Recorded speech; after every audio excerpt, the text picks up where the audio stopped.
eu sei que você tá puto, tá revoltado, tá querendo a cabeça do Diniz, tá querendo que metade do time do Fluminense seja demitido. Eu te entendo, respeito a sua opinião, respeito a sua maneira de pensar, mas a gente precisa analisar esse jogo e ver esse jogo por ângulos diferentes.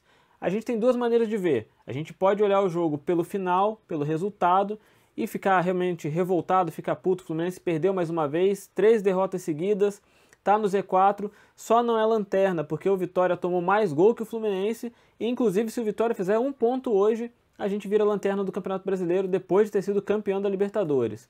Essa é uma análise, é uma maneira de ver o jogo, e eu respeito a sua opinião se você vê assim, se você tem todo o direito de analisar o jogo pelo resultado, até porque o Diniz está lá para dar resultado, o time está lá para dar resultado, os jogadores recebem para isso, e futebol, no final, é resultado. Essa é uma maneira de ver o jogo. A outra maneira de ver é a gente olhar pelo contexto do jogo, como o jogo aconteceu em si e a postura que o Fluminense teve nessa partida especificamente, comparando com as partidas que a gente viu nos últimos jogos, principalmente Botafogo e Atlético Goianiense. Nesse aspecto, pelo menos na minha opinião, eu vi um Fluminense melhor em campo do que eu estava vendo nas últimas partidas. Pelo menos foi um jogo onde o Fluminense competiu, onde o Fluminense quis vencer, onde o Fluminense pelo menos tentou criar alguma coisa, tentou finalizar, não teve uma posse de bola sem nenhum sentido, sem nenhuma direção. Teve uma posse de bola de maneira ofensiva até quando conseguiu. O Fluminense começou o primeiro tempo, em 2 minutos o Fluminense já tinha finalizado 3 vezes, estava tentando construir as jogadas, tinha até um certo momento uma zaga segura, uma saída de bola que não comprometeu o resultado em nenhum momento, até que tomou o primeiro gol, depois de um pênalti questionável, um pênalti que, dependendo da maneira como a gente vê, dependendo do ângulo onde aquele lance é reprisado, a bola bateu primeiro na barriga, depois no braço, ou a bola bateu no braço, mas é o tipo de lance que vai ser marcado por conta do VAR. Olhando o lance no jogo, na hora da partida eu nem percebi que a bola tinha batido na mão do Antônio Carlos, depois o VAR chama e o pênalti é marcado. É o tipo de pênalti que a gente vai questionar, que a gente vai reclamar, não só porque é contra o Fluminense, mas é um tipo de lance, um tipo de marcação que ela questiona até o próprio movimento natural do jogador. O Antônio Carlos ele não abriu os braços, ele não ampliou o espaço, o braço estava praticamente ali colado no corpo, mas por conta de um lance visto em câmera lenta, numa infinidade de possibilidades ali de ângulos, o pênalti vai ser marcado não só contra o Fluminense, mas em qualquer circunstância que isso acontecer, em qualquer jogo que isso acontecer. Isso tira um pouco a naturalidade do lance e acaba, em alguns momentos, comprometendo o resultado da partida, como, na minha opinião, aconteceu. O Fluminense estava bem até sofrer esse primeiro gol, o Fábio até tentou pegar a bola ali para alguns. Ele falhou, pelo menos na minha opinião, eu acho que ele não falhou, ele foi até bem na bola, mas é um pênalti. Pênalti não é simples de defender, senão todos os goleiros pegariam a maioria dos pênaltis. O Fábio fez o que era possível e o Fluminense foi bem até esse lance. Depois de ter tomado o primeiro gol, o Fluminense se perdeu em campo, principalmente ali naquele fim de primeiro tempo. O Cruzeiro chegou até a criar algumas outras oportunidades e o Fluminense vira ali do primeiro para o segundo tempo, perdendo de 1-0, psicologicamente já um pouco abalado, com a responsabilidade de ter que pelo menos empatar o jogo, porque precisa muito do resultado. O jogo volta para o segundo tempo equilibrado, mas o Fluminense fisicamente e psicologicamente o Fluminense começa a desmoronar. O Renato Augusto, que tinha feito um bom primeiro tempo, no segundo tempo ele já quase não apareceu. Quando apareceu, ele errou os passes. O Douglas Costa, que eu não sei nem por que está no Fluminense, eu não sei nem por que o Fluminense contratou o Douglas Costa, um jogador que nas últimas temporadas não deu certo em lugar nenhum, que no Grêmio já mostrou que já não tinha mais condições, que estava jogando nos Estados Unidos também sem apresentar muita coisa. O Fluminense insistiu no jogador como esse, que não tem nada para apresentar e que ele acaba não sendo nenhuma decepção, porque decepção é quando a gente cria alguma expectativa positiva. Eu não tenho pelo menos nenhuma expectativa positiva no Douglas Costa, eu sei que ele não vai apresentar nada, pode ser que num jogo ou outro ele acerte ali uma bola, faça alguma coisa, mas para mim ele não deveria nem estar jogando no Fluminense. Todas as disputas que ele tentou, ele perdeu, até porque na minha opinião ele já não tem mais capacidade, ele não tem mais condições de jogo, e hoje mais uma vez ele foi nulo em campo. O Fluminense tinha uma série de desfalques por conta de lesão, por conta de jogadores que estão sendo poupados por problemas musculares, jogadores suspensos e o Arias convocado para a seleção colombiana. Então o Diniz precisava mexer. Muita gente queria que o Diniz fizesse alterações no elenco.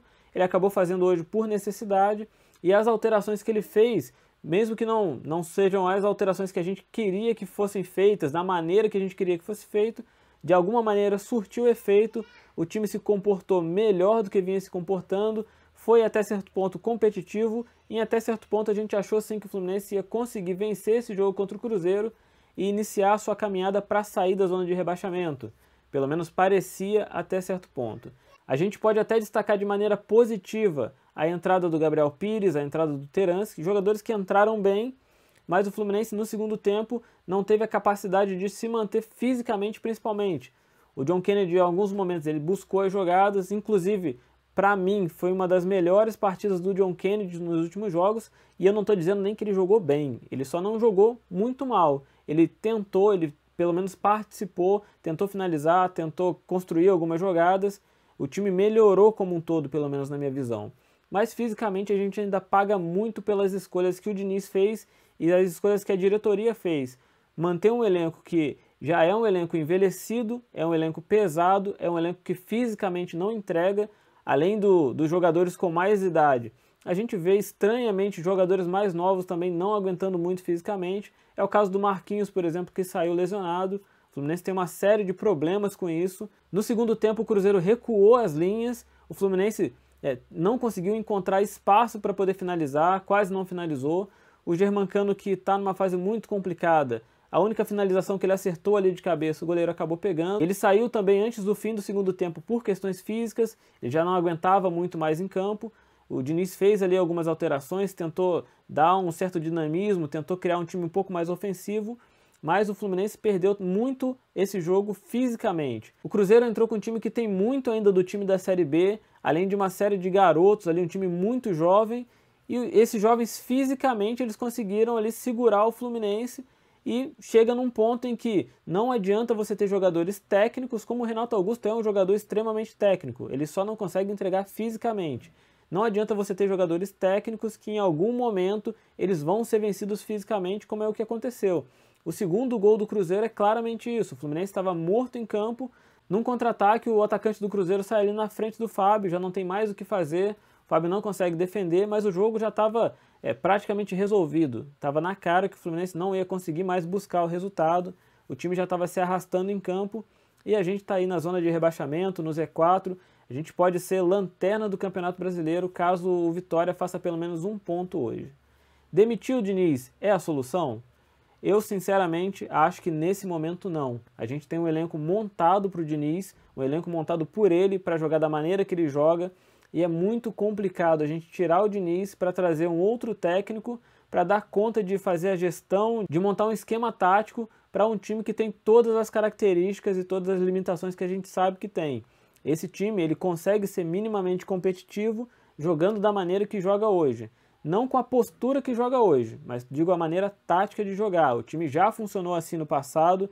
No ano passado, por exemplo, a gente também já tinha um time que era mais envelhecido, que fisicamente não rendia tanto, mas taticamente o time conseguia se manter, taticamente o time conseguia se impor, conseguia ter posse de bola, finalização. Não à toa, o Germancano fez mais de 40 gols no ano passado, o time funcionava. Esse ano o time já não consegue funcionar mais porque fisicamente a gente não consegue entregar mais e as escolhas feitas na janela de transferência foram ruins. A gente conseguiu trazer de jogadores que podem ser úteis o Marquinhos e o Terans. Pelo menos essa é a minha opinião, são jogadores que pelo menos eu tenho a perspectiva de que eles vão ser úteis para o Fluminense. O Marquinhos já está sendo, ele vem jogando bem, apesar de ter que jogar ali como lateral, ele é muito melhor jogando de ponta do que de lateral, mas o Fluminense tem essa necessidade de ter que improvisar o Marquinhos, de ter que recuar ele. Ele é o jogador que está sendo mais útil nessa janela, mas eu acho que o Terans também ele pode se apresentar bem, ele pode contribuir para o Fluminense.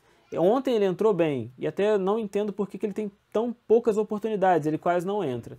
Mas na minha visão, a gente trazer um outro técnico para dar conta de um elenco com essas características é complicado, a gente pode piorar uma situação que já é alarmante, uma situação que já é caótica, uma situação que já é muito ruim. Mas se você está revoltado com o Fernando Diniz, está puto, quer que ele saia, eu te entendo e de certa forma eu consigo, de alguma maneira, concordar com você. Eu não concordo que ele tenha que sair agora, mas eu concordo que se a gente tivesse uma lista de opções, um planejamento, se tivesse uma situação um pouco menos complicada, num momento um pouco menos complicado, talvez fosse sim uma boa ideia, uma boa saída a gente encerrar o ciclo do Diniz nesse momento e trazer algum outro técnico, alguém que tivesse capacidade para fazer a gestão desse tipo de elenco. Eu acho só que não é o momento, mas eu te entendo, eu sei que o Fernando Diniz está num momento complicado e está sendo nesse momento bancado pela diretoria e pelo elenco. A maior parte da torcida do Fluminense já não aguenta mais ver o Diniz no comando do time